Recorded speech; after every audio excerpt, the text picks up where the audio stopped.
Quero falar um pouco sobre essa ideia da palavra de Deus de sermos corpo.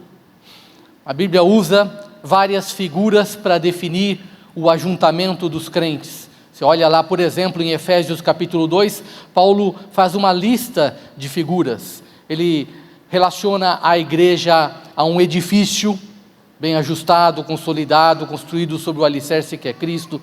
Ele relaciona a um exército, ele relaciona a um grupo de ovelhas. A palavra de Deus, coloca a figura do crente como uma ovelha, do pastor que é Jesus, do pastor que é o Senhor. Enfim, há várias figuras. Uma dessas figuras é a do corpo cujos membros estão interligados, com os membros interagem entre si, e é preciso haver unidade debaixo do cabeça que é Cristo, para que esse corpo possa exercer as suas funções e fazer a obra que lhe foi destinada para fazer.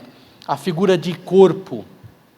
E nós já vimos Atos capítulo 2, mas vamos ler de novo esse trecho que descreve a vivência do corpo. A palavra corpo não está usada aqui, mas ela descreve a vivência da igreja como um corpo, como eles viviam como um só, como eles viviam integrados, unidos. Então nós temos esse ideal, esse retrato, esse pequeno retrato. O livro de Atos vai descrevendo a vida da igreja com várias ilustrações, com várias figuras, mas nós temos aí particularmente este retrato, podemos dizer assim, tirado lá em Atos capítulo 2, versos 42 a 47.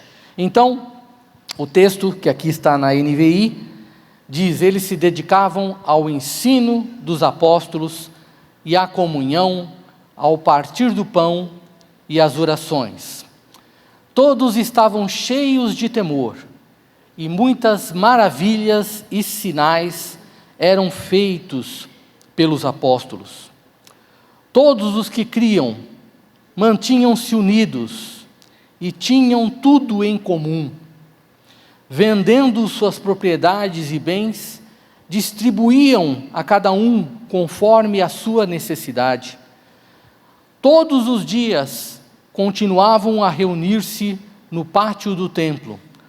Partiam o pão em suas casas e juntos participavam das refeições, com alegria e sinceridade de coração, louvando a Deus e tendo a simpatia de todo o povo.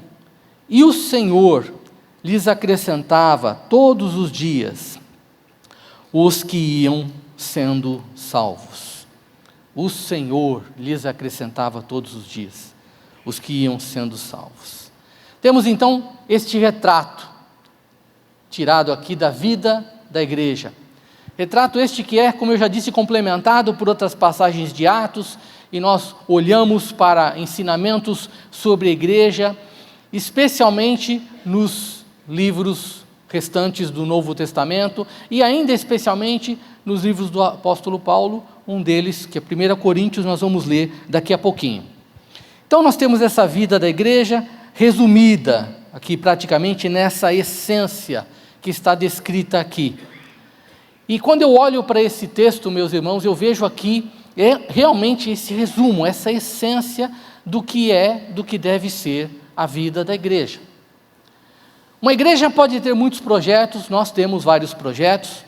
Uma igreja pode desenvolver muitos programas. Uma igreja pode fazer muitas coisas, aquilo que for decidido fazer, aquilo que a comunidade quiser fazer, a assembleia resolver fazer. Uma igreja pode fazer muitas coisas. Mas quando se trata de dizer o que uma igreja deve fazer, o que é que caracteriza a essência de uma igreja, eu vejo este texto como um gabarito, uma base. Aqui resume o que uma igreja deve fazer, está aqui. A essência dessa essência é esse primeiro versículo, que diz que eles perseveravam na doutrina dos apóstolos, na comunhão, no partir do pão e nas orações. Em primeiro lugar, eles perseveravam na doutrina dos apóstolos. Essa doutrina dos apóstolos não é nenhum mistério, basta olhar para os evangelhos. Basta olhar para os evangelhos e depois olhar para as cartas, como foi que esse evangelho foi interpretado. Muitas vezes, no meio cristão, no meio evangélico, começa a se falar dos mistérios de Deus, das coisas profundas de Deus, e parece que somente alguns privilegiados, alguns ungidos, alguns profetas têm a capacidade de interpretar, de dar significado a essas coisas, e não é verdade. O evangelho nos foi dado gratuitamente, e nos foi dado para que cada um de nós o leia e viva por intermédio dele. Então você, como povo de Deus, como diz Pedro, povo de Deus, raça escolhida, nação santa, reino de sacerdotes, você pode chegar na sua casa, abrir a sua palavra, abrir a palavra de Deus, abrir o seu livro, acessar o seu aplicativo da Bíblia, e você pode ler a palavra e viver por ela. Você é sacerdote de Deus, resgatado por Jesus Cristo, o véu foi rasgado, você tem pleno acesso a Deus, não há mistério. A doutrina dos apóstolos foi aquilo que os apóstolos viveram praticamente 3 anos com Jesus, andando com Jesus, ouvindo o que Jesus dizia, comendo, dormindo aonde ele dormia. A vida que eles tiveram com Jesus, essa era a doutrina dos apóstolos. Jesus chamou os seus discípulos para andar com ele, para viver com ele. É nisso que constitui a essência do evangelho, é você aprender a viver com Jesus. A tarefa de uma liderança de igreja não é fazer discípulos para si, não é treinar pessoas para manter uma instituição. A tarefa dos pastores, daqueles que foram chamados para liderar, e dos que foram chamados para ser apóstolos, que significa abrir igreja e não ser chefe de instituição. A tarefa dos líderes é ajudar você a se tornar um discípulo de Jesus, equipar os santos, como diz Paulo lá em Efésios capítulo 4, versículo 7 em diante. Treinar você para você estar preparado para a boa obra de Deus, com o dom que Deus deu a você. Essa é a tarefa da liderança, ensinar você a viver com Jesus, a ser um discípulo de Jesus, a ser ovelha de Jesus Cristo, que é o único pastor. Então, nós temos aqui a essência da essência. Eles perseveravam na doutrina dos apóstolos, no ensinamento do evangelho, na comunhão, na vida em comum, no aprendizado de repartir todas as coisas, de suprir as necessidades uns dos outros. Nesse partir do pão que era feito de casa em casa, eles iam para as casas uns dos outros e faziam refeições juntos. As primeiras ceias não eram tão simbólicas quanto hoje nós fazemos. De vez em quando a gente faz aqui um almoço, um jantar, não é isso? E a gente come juntos e tudo mais, pois essa era a prática cotidiana da igreja. A igreja estava todos os dias, as pessoas estavam todos os dias reunidas em grupos, e um comendo uma refeição, o almoço, o jantar, ou outra refeição que fosse, na casa uns dos outros. Essa era o cotidiano da igreja. Vamos lembrar que, em particular, lá em Atos, nesse capítulo 2, capítulo 4, nós temos a situação em que havia o Pentecostes, as pessoas tinham vindo para Jerusalém, elas não estavam nas suas casas, muitas delas, então elas iam, porque precisavam do apoio da comunidade para estarem juntas, e isso aconteceu. Foi um começo do aprendizado de repartir as coisas uns dos outros. O restante do texto descreve um certo detalhamento dessa essência, como isso aconteceu, e nós vemos então esta igreja que parece ser perfeita, essa igreja que parece estar isenta de erros, imune a problemas, mas não é bem assim. Se você continuar lendo o livro de Atos, você vai encontrar várias passagens que expressam os primeiros problemas que a igreja passou a viver. Evidentemente, um dos primeiros problemas da igreja foi a perseguição. A igreja começou a sofrer perseguição por parte dos próprios judeus, que, como tinham perseguido a Jesus, continuaram perseguindo os seus discípulos, e também dos romanos, que começaram a entender que aquela nova seita, que aquela nova crença poderia desestabilizar a paz, ainda que imposta pela força, a paz que havia no Império Romano. Então a igreja passou a sofrer perseguições. Mas também começou a sofrer problemas internos. Nós já falamos aqui um outro dia sobre um dos primeiros problemas, que foi o problema de Ananias e Safira. Então você abre lá em Atos capítulo 5, nós não vamos ler essa passagem, mas você pode lembrar dela. Atos capítulo 5 nos mostra Ananias e Safira. Ananias e Safira estavam lá, eram integrantes daquela comunidade, haviam entrado para a comunidade no dia do Pentecostes, provavelmente, e eles estavam ali observando a atitude dos demais da comunidade, observando as pessoas repartindo os seus bens, observando a venda dos seus produtos, dos seus bens, e a entrega dos bens, do resultado das vendas, aos pés dos apóstolos. Eles estavam observando isso, e observaram também o último relato do capítulo 4, que é Barnabé vende um campo e entrega, coloca o produto aos pés dos apóstolos. Eles estão observando tudo isso, e de repente eles entendem que devem imitar aquele comportamento. Opa, achamos o ritual, achamos o que deve ser feito nessa nova crença, nessa nova fé. As pessoas vendem o que têm e entregam aos pés dos apóstolos. É assim que deve ser feito. Mas obviamente eles estavam imitando o comportamento e não a vida. A motivação deles estava errada, porque eles venderam uma propriedade, mas falaram: olha, não vamos entregar tudo, porque afinal de contas nós vamos precisar também, vamos entregar só uma parte. Ah, mas todo mundo está entregando tudo. Ah, não tem importância, a gente diz que entregou tudo, quem é que vai saber? A gente vende, entrega o que quiser, mas fala que entregou tudo, porque o legal é entregar tudo. E aí a Bíblia fala que eles foram severamente punidos por causa disso. Eles entenderam que havia um ritual a ser cumprido, o que importava era parecer que estava entregando tudo. Eles não tinham entendido que a questão era ser e não parecer, né? Eles confundiram as coisas. Eu penso que a gente tem que olhar um pouquinho para isso e meditar a respeito do cristianismo nos nossos dias, do evangelho nos nossos dias. Eu não sei se você concorda comigo, mas eu penso que tem mais gente parecendo do que sendo, né? A gente olha para as mídias sociais e é um tal de postar foto com versículo, é um tal de postar sermão que alguém falou, trecho de sermão, até nosso aqui também, né? É um tal de postar frases de efeito, versículos, partes de versículos, mas não parece, não sei se você concorda, não parece que está faltando um pouco mais de vida? Tem muito auê, muita aparição e pouca consistência, pouca vida, né? A gente não quer julgar ninguém, mas como é que vai a vida, hein? Como é que vai a vida?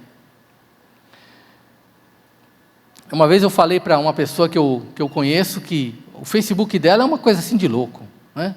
Nossa, ela faz, ela acontece, ela... Bom, aí, na vida pessoal dela, a gente conhece e fala assim: cadê, né? Cadê aquela pessoa? Parece uma dupla personalidade, né? A versão real e a versão Facebook.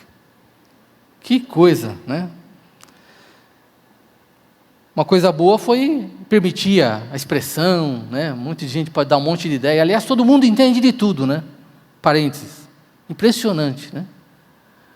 Maior coleção de sabedoria do universo. Todo mundo opina sobre tudo, entende de tudo, né? É impressionante isso. Mas como é que vai a vida, né?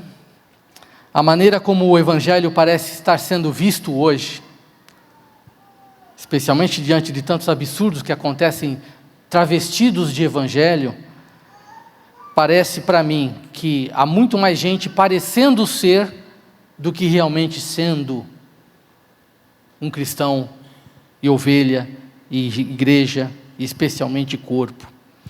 Então nós temos aí um primeiro problema que aconteceu, o de Ananias e Safira, que é um retrato, é um alerta para a gente cuidar. Um outro problema que acontece logo a seguir no livro de Atos, está em Atos capítulo 6, também não vamos ler, mas você deve se lembrar, foi quando os diáconos foram escolhidos. E por que eles foram escolhidos? Para cuidar de um problema que havia acontecido. Havia uma distribuição diária de alimentos, distribuição, no versículo 1 de Atos 6, que é no original a palavra diaconia. Havia uma diaconia diária de alimentos, havia uma distribuição, era uma distribuição voluntária, as pessoas se repartiam seus bens, as pessoas estavam ali entregando os bens para os apóstolos, e depois os apóstolos encaminhavam aquilo para alguns, e aquilo era distribuído, de tal forma que toda a comunidade era suprida, só que algumas pessoas foram esquecidas. E quem foram as pessoas esquecidas? As viúvas dos helenistas, as viúvas dos cristãos de origem grega, de fala grega. Eles se queixaram contra os outros cristãos de origem hebraica, de língua hebraica, porque as viúvas dos helenistas foram esquecidas. Provavelmente não eram de Jerusalém, não eram nativas da área, então houve um esquecimento. Não há que dar desculpas para o fato, mas pode-se explicar que as pessoas vão lá e se conhecem, as pessoas têm os seus grupos de interesse, e nós vemos aqui que havia pelo menos 2 grupos, 2 panelinhas. Conhece panelinha? A panelinha, o seu grupinho, né? Havia pelo menos 2 panelinhas no meio da igreja, a panelinha dos hebreus, a panelinha dos helenistas. E até certo ponto a gente pode entender que seja normal a gente ter no meio de uma comunidade, especialmente, por exemplo, nós aqui que somos um número bem razoável de pessoas, é normal que a gente tenha mais afinidade com umas do que com outras, né? A gente conhece mais, a gente forma grupos, a gente faz amizade, a gente frequenta mais a casa uns dos outros, e é normal que a gente acabe tendo mais intimidade com algumas pessoas do que com outras, né? Não vamos ser iludidos de que de repente a gente tem aqui todo mundo está no mesmo nível de amizade com todo mundo. Não é assim que acontece normal, a gente não consegue manter esse nível. Seria muito bom, eu penso que seria muito bom, mas é difícil, né?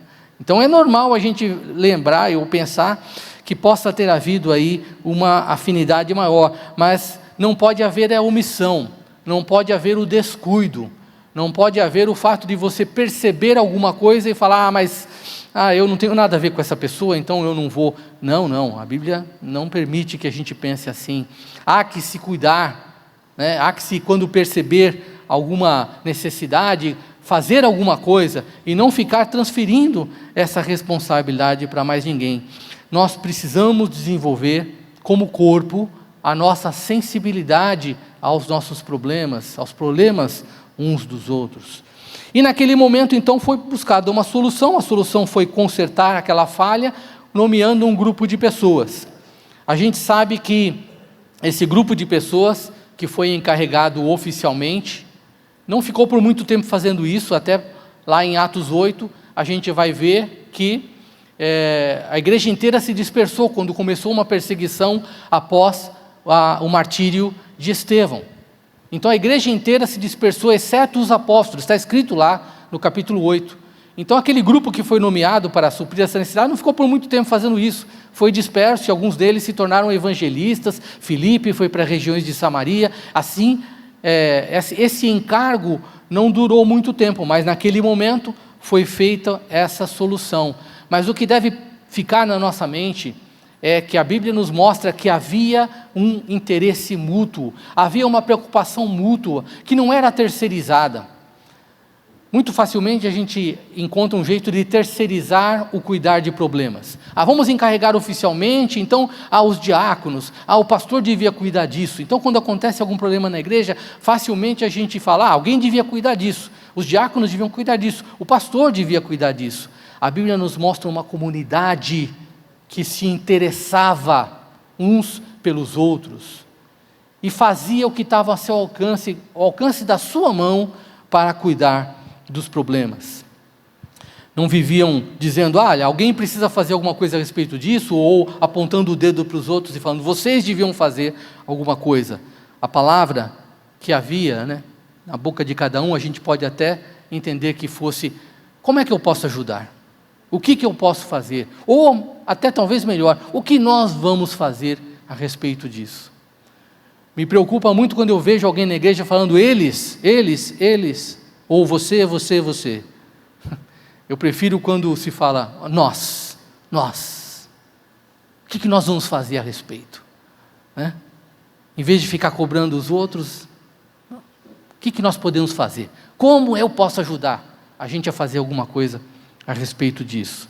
Aí é muito melhor.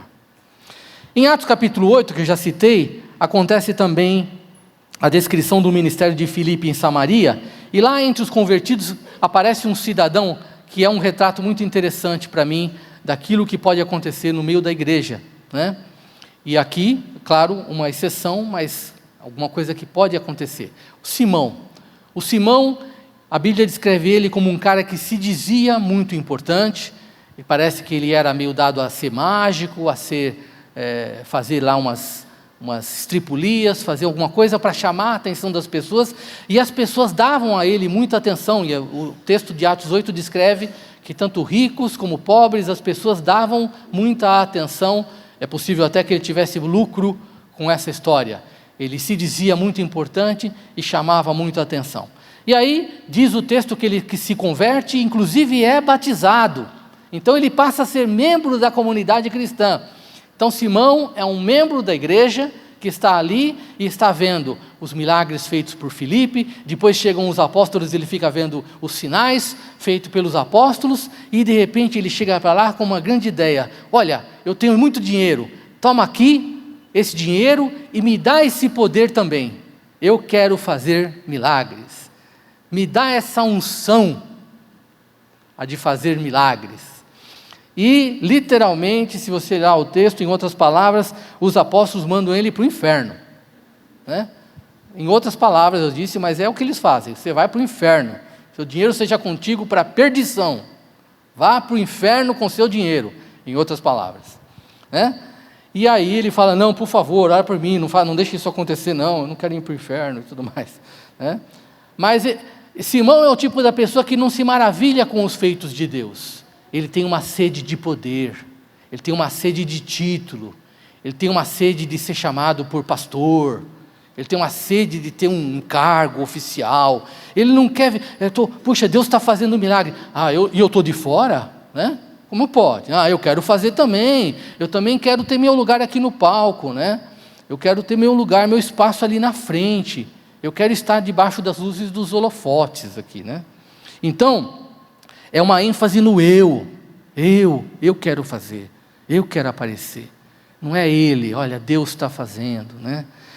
E eu vejo que isso acontece hoje, infelizmente, irmãos. Tem irmãos na igreja que estão em busca de título, de aparecer, de cargo, né? Não estão satisfeitos em ver a coisa acontecendo, em fazer as coisas às vezes por baixo dos panos até, trabalhar nos bastidores, né? Sem ter o seu nome aparecendo. Estão buscando destaque, unção, não gostam de participar das coisas quando os outros fazem, né? E isso é ruim, né? É ruim, porque não tem aquele amor pelo corpo, não tem aquele amor pelo que está acontecendo. Estão ainda dependendo dessa aparência. E muitos, às vezes, não eles mesmos, mas eles vão atrás de gente assim. É impressionante como tanta gente ainda vai atrás de apóstolos, de bispos, de igrejas que fazem esse tipo de pregação e de comportamento. Como tanta gente ainda precisa desse tipo de liderança. É impressionante isso. Mas a gente vê aqui Simão como um mau exemplo que a gente deve evitar, né? Eu não quero ser assim. Alguns só acham bom aquilo que eles mesmos fazem, não conseguem desfrutar da graça de Deus através da vida do outro, e isso é muito ruim. A gente está se prejudicando com isso.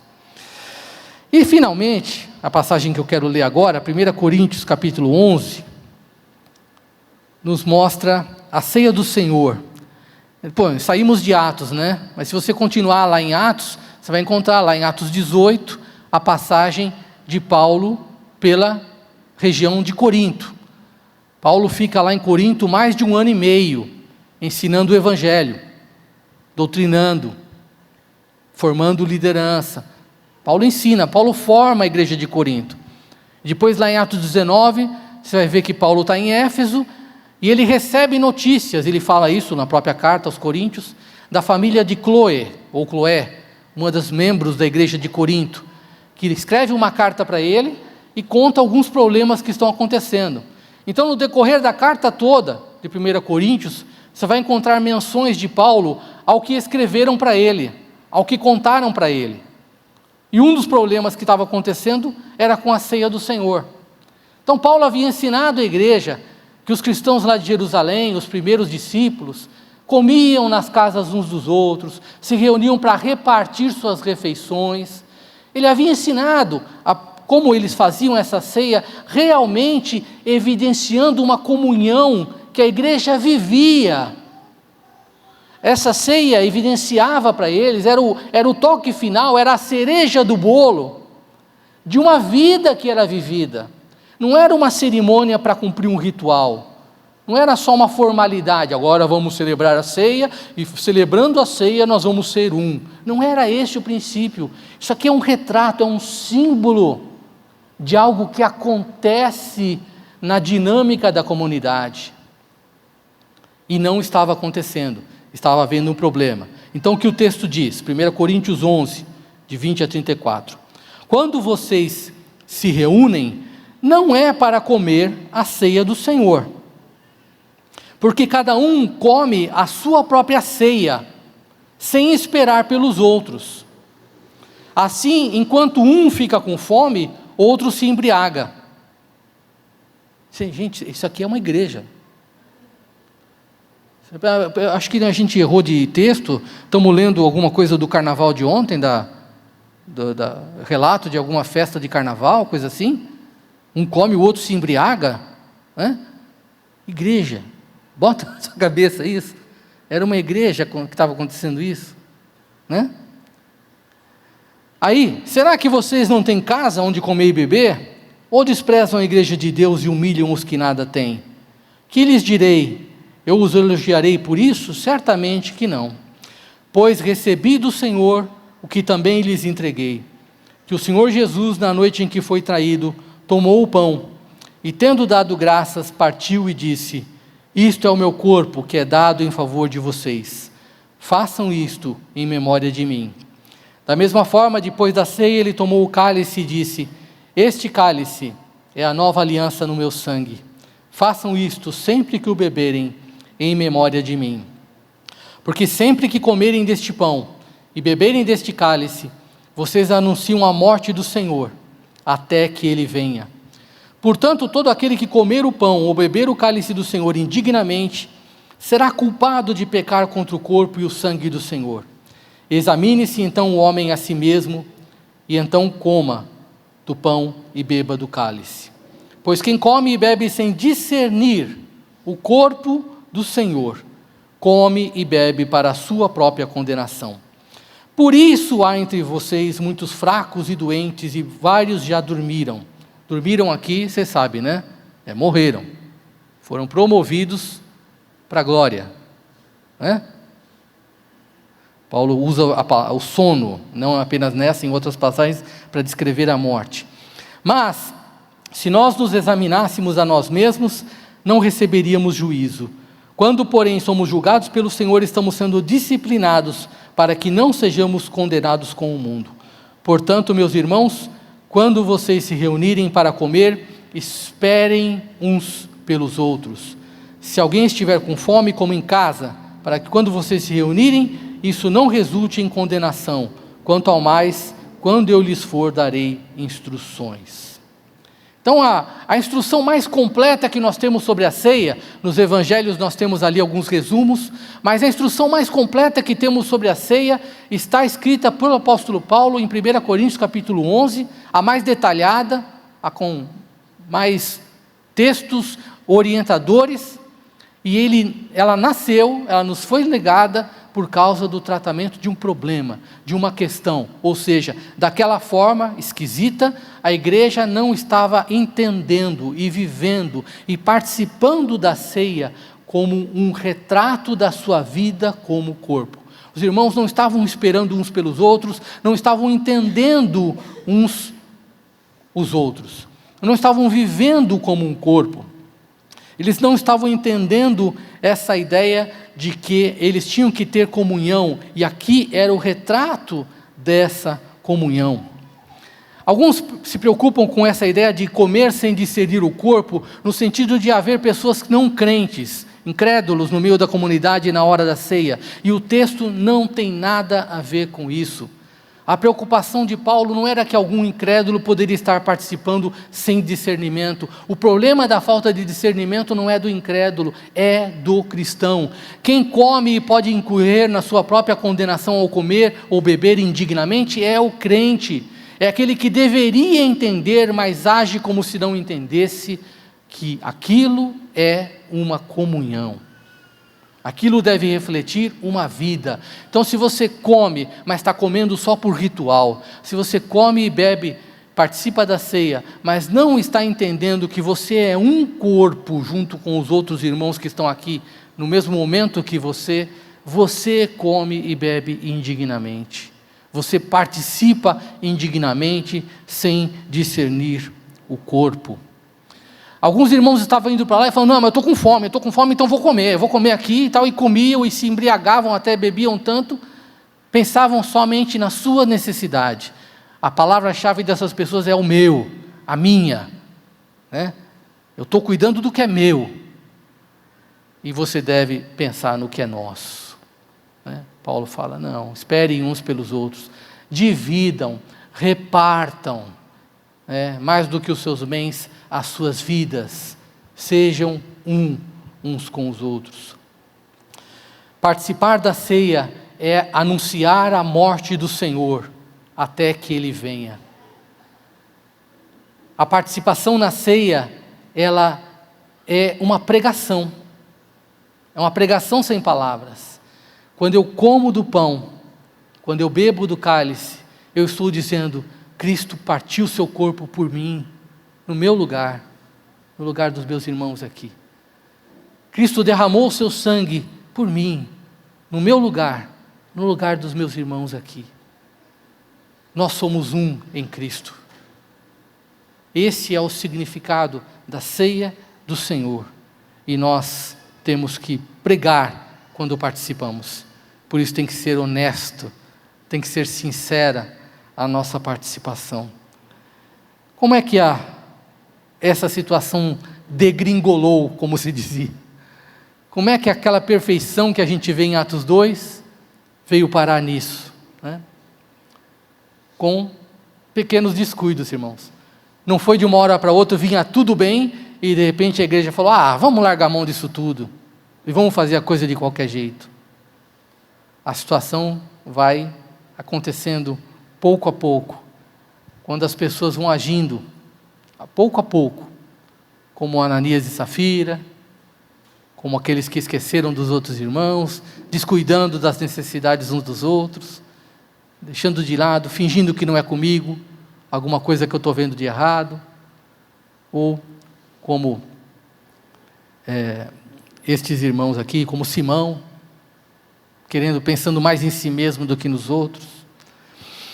Deixamos de viver como um corpo, não somos um corpo, então, enfim, meus irmãos, quando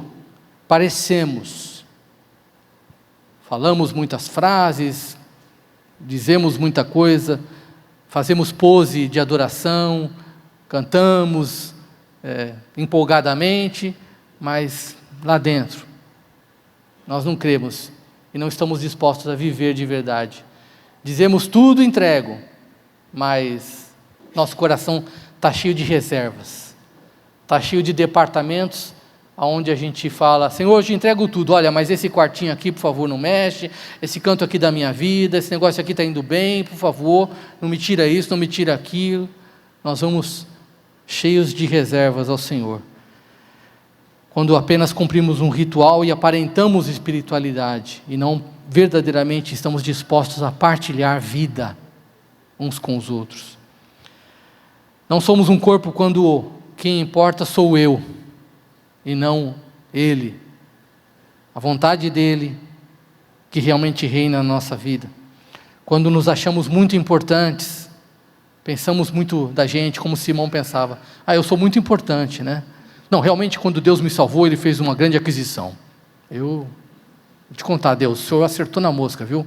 O Senhor me contratou, eu vou produzir muito para o teu reino, porque eu sou a ponta firme, viu? Deixa comigo. O Senhor, quando me salvou, que nem o Romário, né? Papai do céu olhou e falou, esse é o cara. Né? Humilde o cara, né? Tá certo que ele era bom, mas às vezes a gente se acha muito importante, e a gente tem que entender que se não for a graça e a misericórdia de Deus, eu não sou nada, não sou ninguém, eu não valho nada, e nenhum de nós, né? A graça e a misericórdia de Deus foi derramada sobre cada um de nós. Eu olho para vocês, todos nós somos pecadores, mas eu vejo a graça de Deus. Quantos Deus alcançou, quantos Deus salvou, quantas vidas Deus está tocando, resgatando, tirando das situações mais esquisitas, trazendo para junto de si. Você já pensou que você vai ouvir do Senhor um dia? Vem aqui, meu servo, minha serva, entra aqui na alegria do teu Senhor. Que arrepio, né? Que alegria que vai ser. A graça de Deus está se estendendo sobre nós. Nós não somos um corpo quando o que importa é somente o meu, a minha necessidade, o meu ministério até.